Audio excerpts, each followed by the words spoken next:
saya tentang kajian psikolinguistik. Penulis Sri Suharti, tahun terbit 2021, penerbit Muhammad Zaini, kota terbit Aceh, jumlah bab 10 bab, tebal buku 210 halaman. Bab 1 tentang konsep dasar linguistik. Yang A, pengertian psikolinguistik. Psikolinguistik merupakan kajian ilmu interdisipliner antara psikologi dan ilmu linguistik. Terdapat psikologi dan linguistik. Psikologi berasal dari bahasa Inggris, yaitu kata psikologi. Adapun kata psikologi sendiri berasal dari bahasa Yunani, yaitu gabungan dari kata fisike dan logos. Fisike berarti jiwa, ruh atau sukma. Logos berarti ilmu. Dengan demikian, secara etimologi, psikologi berarti ilmu jiwa. Yang selanjutnya ada linguistik. Disebut juga dengan ilmu bahasa karena mengambil bahasa sebagai objek kajiannya. Baik ilmu psikologi maupun ilmu linguistik merupakan dua disiplin ilmu yang berbeda. Ilmu psikologi mengkaji perilaku atau proses bahasa. Ilmu linguistik mengkaji struktur bahasa dari segi fonologi, morfologi, sintaksis, dan semantik. Yang selanjutnya B ada ciri-ciri psikolinguistik. Terdapat proses hubungan bahasa dengan otak. Yang kedua, proses penyandian, encoding, dan pemahaman sandi atau decoding. Yang selanjutnya menelaah pengetahuan bahasa, pemakaian bahasa, dan perubahan bahasa. Yang selanjutnya ada berhubungan dengan perkembangan bahasa pada anak. Yang C, lingkup kajian psikolinguistik. Yang pertama ada kompetensi berkenaan dengan proses bahasa dalam komunikasi. Yang kedua ada akuisisi, adalah kajian meliputi pemerolehan bahasa. Yang ketiga ada performansi, adalah kajian yang berkaitan dengan tingkah pola berbahasa. Yang keempat ada asosiasi, adalah kajian yang berkaitan dengan pemerolehan makna bahasa. Yang kelima, proses berbahasa orang abnormal berkenaan dengan gangguan berbahasa pada seseorang. Yang keenam, persepsi ujaran dan kognisi, adalah sebuah kajian yang meliputi ujaran yang ditafsirkan. Yang D ada kedudukan psikolinguistik dengan ilmu lain. Psikolinguistik adalah disiplin ilmu yang mandiri karena psikolinguistik membuka diri pada temuan disiplin ilmu lain sebagai alat bantu untuk menginterpretasikan masalah pemerolehan bahasa dan juga produksi bahasa. Bab 2 yaitu tentang sejarah perkembangan psikolinguistik. Yang pertama ada lahirnya psikolinguistik. Kelahiran psikolinguistik sebenarnya ditandai dengan dibukanya satu program khusus psikolinguistik pada tahun 1953 oleh Brown. Dalam periode ini muncul beberapa argumen yang mengukuhkan lahirnya disiplin psikolinguistik seperti yang dikemukakan oleh Chomsky. Semuanya itu diperkuat oleh Miller yang menyatakan bahwa kelahiran disiplin psikolinguistik terdapat diletakkan karena para ahli psikologi telah lama mengakui bahwa otak atau akal manusia itu menerima simbol-simbol linguistik, sedangkan para ahli linguistik mengaku bahwa jenis motor psikososial telah dapat dipastikan menggerakkan mesin tata bahasa dan leksikon. Yang B, kerjasama psikologi dan linguistik. Kerjasama psikologi dan linguistik pertama kali dibuat pada tahun 1860 oleh Heimann Steinthal, seorang ahli psikologi yang beralih menjadi ahli linguistik.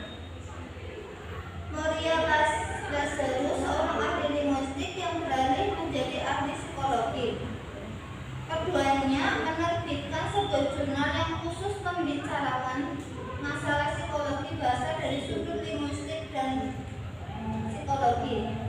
Selanjutnya bab 3 tentang aliran psikolinguistik.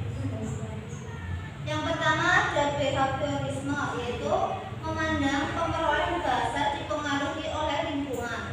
Yang kedua ada kognitivisme, yaitu aliran yang memandang bahwa pemerolehan bahasa dipengaruhi oleh proses belajar. Yang ketiga ada mentalitivisme. Aliran ini memandang pemerolehan bahasa dipengaruhi oleh faktor turunan atau genetik. Yang keempat ada nativisme, yaitu aliran yang memandang pemerolehan bahasa dipengaruhi oleh faktor pengalaman seseorang. Yang selanjutnya bab keempat yaitu tentang psikologi teoritis. Yang A, hakikat bahasa. Bahasa ada karena keberadaan manusia, yang berarti sudah sejak dulu manusia menggunakan bahasa untuk saling berkomunikasi dengan sesamanya. Menurut Frida Laksana, bahasa adalah sistem lambang bunyi yang arbiter yang dipergunakan oleh para anggota kelompok sosial untuk bekerja sama, berkomunikasi, dan mengidentifikasi diri. Yang B ada karakteristik bahasa. Yang pertama, bahasa sebuah sistem, artinya bahasa bukanlah sejumlah unsur yang terkumpul secara acak atau tidak beraturan, melainkan sebaliknya. Bahasa terdiri atas jumlah unsur yang tersusun secara beraturan. Yang kedua ada bahasa berupa lambang. Lambang atau simbol kerap digunakan oleh masyarakat untuk menginformasikan sesuatu. Manusia memang makhluk bersimbol yang dalam kehidupannya tidak terlepas dari lambang atau simbol. Yang ketiga ada bahasa berupa bunyi. Secara teknis, menurut Frida Laksana, bunyi adalah pesan pada pusat saraf sebagai akibat dan getaran gendang telinga yang berinteraksi karena perubahan dalam tekanan udara. Bunyi itu bisa bersumber antara lain pada alat suara pada manusia. Yang selanjutnya ada bahasa bersifat arbiter. Yang dimaksud dengan istilah arbiter itu adalah menentukan. Tidak ada hubungan wajib antara lambang bahasa yang berwujud bunyi itu dengan konsep atau pengertian yang terkandung dalam lambang tersebut. Yang terakhir, yang kelima, itu bahasa bersifat unik. Unik artinya mempunyai ciri khas yang spesifik dan tidak dimiliki oleh bahasa yang lain. Ciri khas ini bisa menyambut sistem bunyi, serta pembentukan kata, sistem pembentukan kalimat, atau sistem-sistem lainnya. Yang C, teori kompetensi dan performansi menurut Chomsky. Kompetensi itu kemampuan menyusun, menganalisis, dan memahami ujaran gramatik. Performansi itu kemampuan mentransformasi hasil analisis tadi ke dalam produk ujaran. Yang D, teori Language dan Parul. Language dimaknai sebagai tuturan manusia dalam sistem kebahasaan. Yang selanjutnya, language dimaknai sebagai gagasan dalam pikiran yang bersifat abstrak. Yang terakhir ada parul yang dimaknai sebagai keseluruhan yang diucapkan orang. Yang selanjutnya bab 5 tentang psikolinguistik sosial. Yang A, sikap bahasa. Sikap bahasa dapat diartikan sebagai perilaku atau posisi mental terhadap bahasanya dan bahasa orang lain. Sikap itu adalah fenomena kejiwaan yang biasanya termanifestasi dalam bentuk tindakan atau perilaku. Yang B, penggolongan sikap bahasa ada dua. Yang pertama, sikap terhadap bahasa. Penekanannya tertuju pada tanggung jawab dan penghargaannya terhadap bahasa. Yang ditekankan pada kesadaran diri dalam menggunakan bahasa secara tertib. Selanjutnya yang C, pemilihan bahasa. Ada 3. Yang pertama, alih kode. Alih kode itu menggunakan satu bahasa pada suatu keperluan dan menggunakan bahasa yang lain pada keperluan lain. Yang kedua, ada campur kode, yaitu menggunakan satu bahasa tertentu dengan dicampuri serpihan-serpihan dari bahasa lain. Yang ketiga, memilih satu variasi bahasa yang sama. Yang D, faktor-faktor penentu pemilihan bahasa ada 4. Yang pertama, situasi dan latar. Yang kedua, partisipan dalam interaksi, yaitu mencakup usia, jenis kelamin, pekerjaan, status sosial ekonomi, asal, latar belakang kesukaan, dan peranannya dalam hubungan dengan partisipan lain. Yang ketiga, ada topik percakapan. Dan yang keempat, fungsi interaksi. Selanjutnya bab ke-6 yang tentang neuropsikolinguistik. Yang A, tentang 2 otak sisi manusia. Kedua sisi otak manusia tersebut yaitu tentang hemisfer kanan dan yang bertugas mengawasi suara, dan sebaliknya hemisfer kiri berperan selaku pusat keahlian berdialog. Yang B, kemampuan otak dan keterampilan berbahasa ada 3. Yang pertama, batang atau otak reptil, berfungsi dalam mengatur fungsi motor, sensorik, dan kelangsungan hidup. Yang B, sistem bilik atau otak mamalia yang berfungsi dalam mengatur perasaan, emosi, memori, bioritmik, dan sistem kekebalan tubuh. Dan yang terakhir, neokortex atau otak berpikir, yaitu berfungsi mengatur berpikir intelektual, penalaran bahasa, dan kecerdasan yang lebih tinggi. Selanjutnya yang C, ada kreativitas bahasa.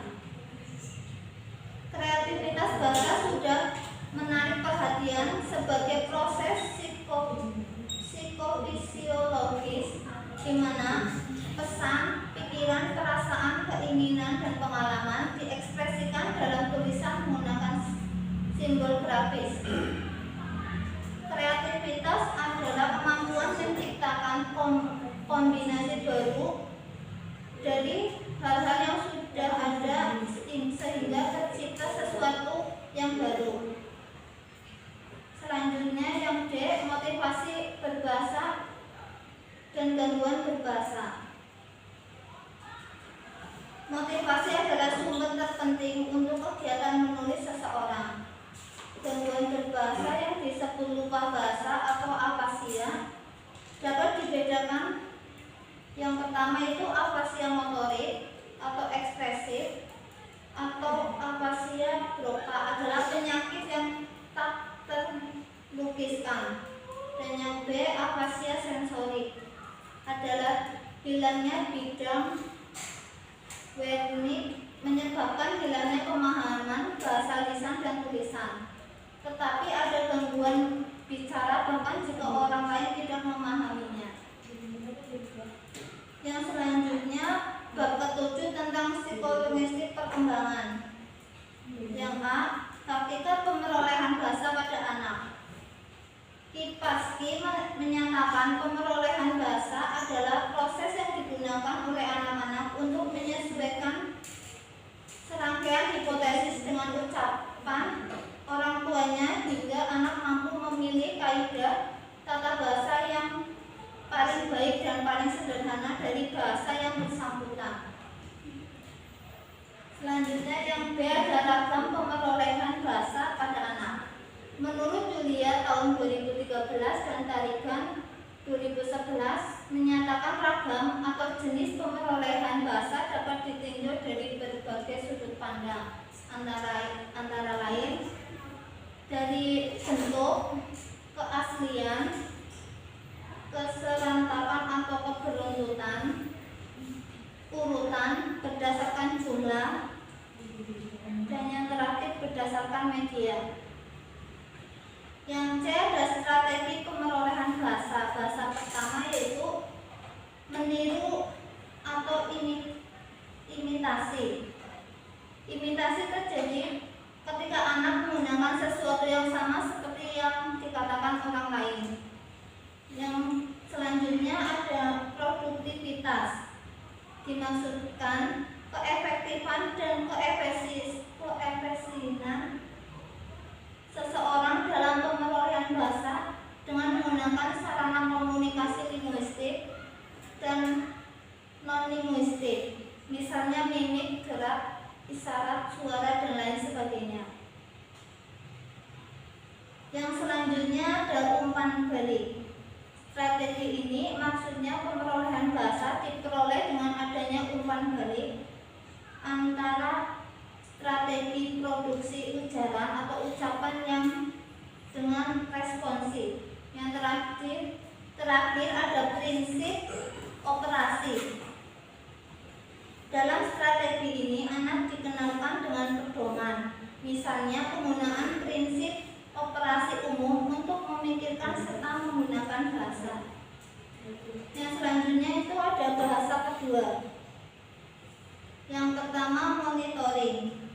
Berarti anak dapat memonitor sendiri dan mengkritik penggunaan bahasa yang dipakainya demi kemajuan bahasa kedua pada anak. Yang selanjutnya itu ada internalisasi. Maksudnya anak perlu pengembangan bahasa kedua yang telah dipelajari secara terus-menerus.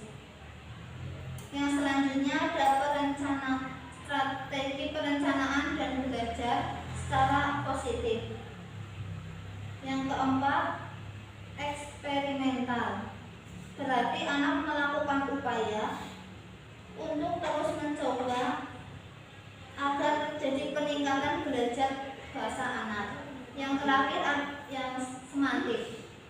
Berarti anak berupaya menambah kosakatanya dengan berbagai cara. Contohnya melalui bermain teka-teki, bermain yang dapat meningkatkan keberhasilan belajar bahasa.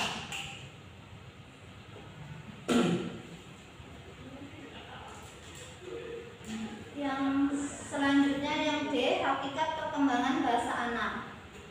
Leeds dan Waxman 2003 mengemukakan bahwa pertanyaan yang sering muncul terkait perkembangan bahasa anak adalah tentang bagaimana struktur ini diperoleh, kemudian lebih dipahami dengan tepat, dan bagaimana mengubahnya menjadi susunan dan representasi linguistik abstrak. Yang E, tahap-tahap perkembangan bahasa anak. Menurut Lunstein dari Kurniati 2017 membagi perkembangan bahasa dalam 3 tahap. Yang pertama tahap pralinguistik, yaitu usia 0 sampai 3 bulan dan usia 3 sampai 12 bulan.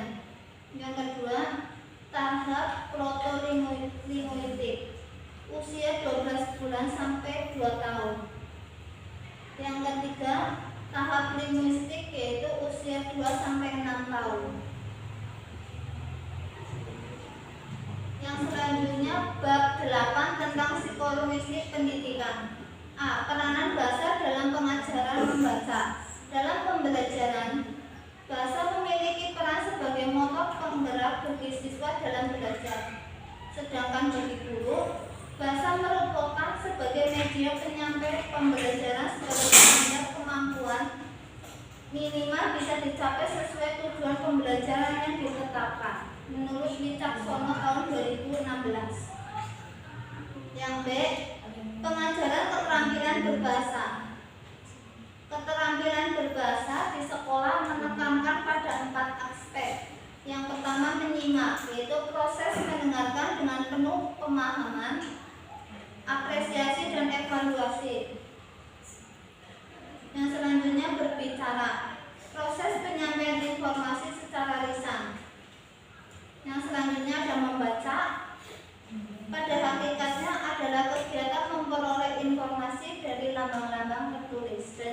terakhir menulis, yaitu keterampilan menulis tidak secara otomatis dapat dikuasai oleh seseorang, tetapi tingkat keberhasilannya dipengaruhi oleh kemauan dan intensitas seseorang dalam berlatih menulis.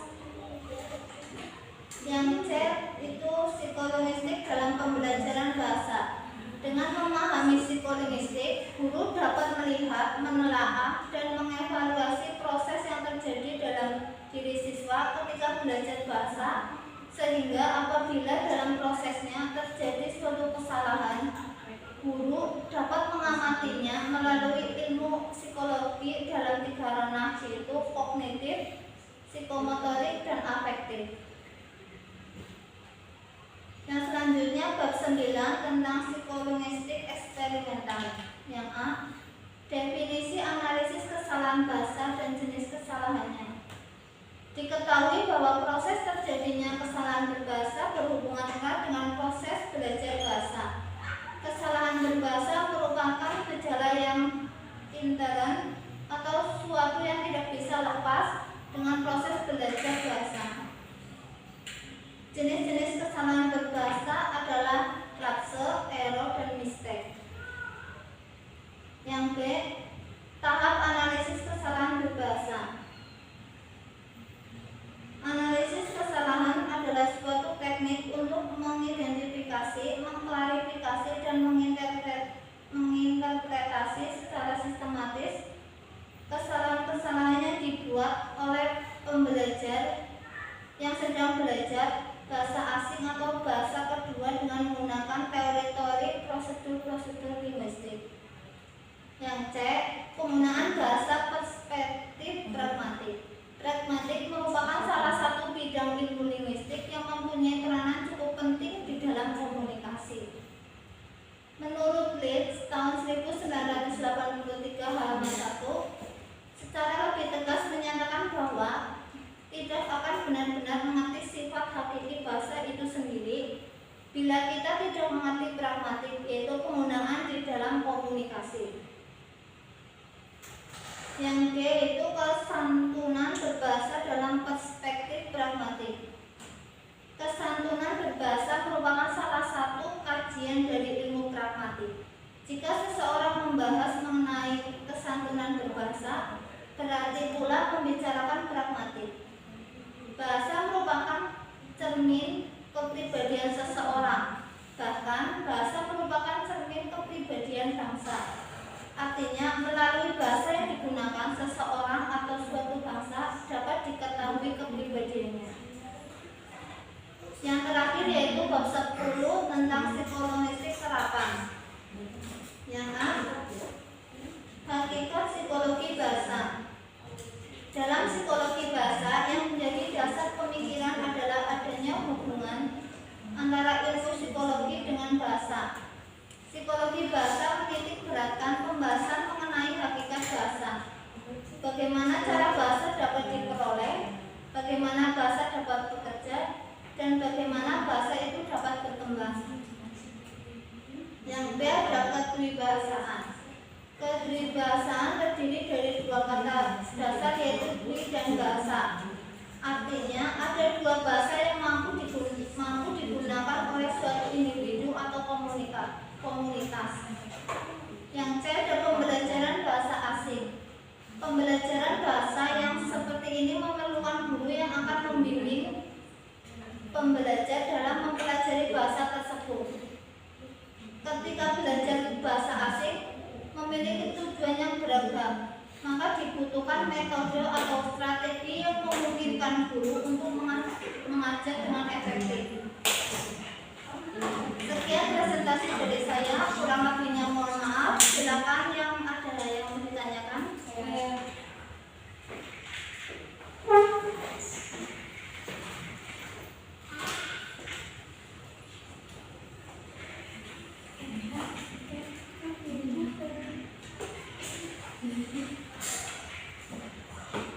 Silakan Mbak Nisa.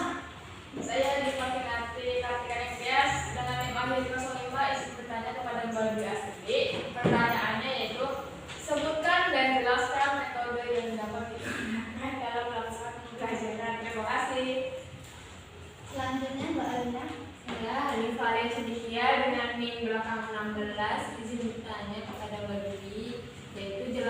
ketiga, jenis-jenis kesalahan dalam berbahasa. Terima kasih.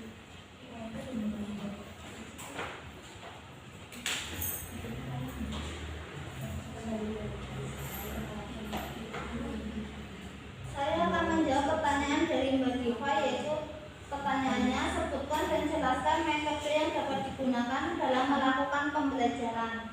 Yang pertama ada metode tutorial, yaitu proses pembelajaran yang dilakukan secara urut melalui bimbingan langsung, langkah demi langkah melalui media audio visual maupun teks buku. Yang kedua, metode demonstrasi, yaitu proses pembelajaran yang dilakukan dengan memperagakan atau mendemonstrasikan secara langsung yang ditujukan proses situasi, benda, dan cara kerja di dalam kelas. Yang ketiga, metode debat, yaitu proses pembelajaran yang dilakukan dengan memaparkan opini atau pendapat masing-masing terhadap suatu topik pembelajaran. Dan yang keempat, metode role playing, yaitu proses pembelajaran yang dilakukan dengan memicu daya khayal, imajinasi, dan penghayatan siswa terhadap materi pembelajaran.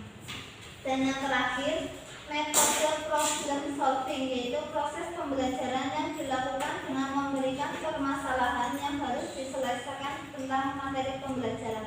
Bagaimana tadi Pak? Baik Mbak Astuti, terima kasih. Selanjutnya saya akan menjawab pertanyaan dari Mbak Alia. Pertanyaannya, jelaskan 3 jenis-jenis kesalahan dalam berbahasa. Yang pertama, tahap platse adalah kesalahan berbahasa yang terjadi karena tidak disengaja, yang sering disebut dengan slip of the tongue atau slip on the pen.